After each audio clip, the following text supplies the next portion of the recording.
Despite the North East voting overwhelmingly to leave the EU in 2016, people here in Sedgefield today gathered to demand a second vote.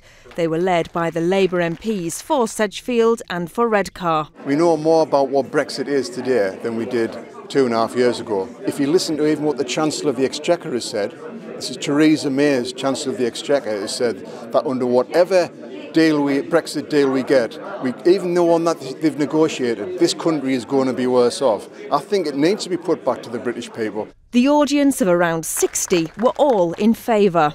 I think we need to go back to people and respect them and say, look, you know, now that you actually know what it's going to entail, do you still want to go ahead with it?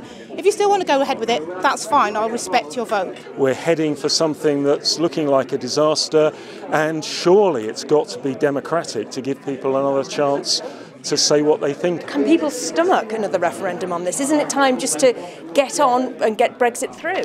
I'd love to think we could just get on with it, but the reality is that we've got to deal with this properly, and if people genuinely want to proceed on this basis, then fine, let's give them that say. If they want to remain, that's absolutely fine, but the reality is we can't just turn a blind eye to the biggest issue in a generation because we're bored of it. MPs vote on the Prime Minister's deal on Tuesday, with Mrs May warning that if it isn't passed, then the UK will be left with no Brexit deal at all. Rachel Bullock, ITV News, Sedgefield.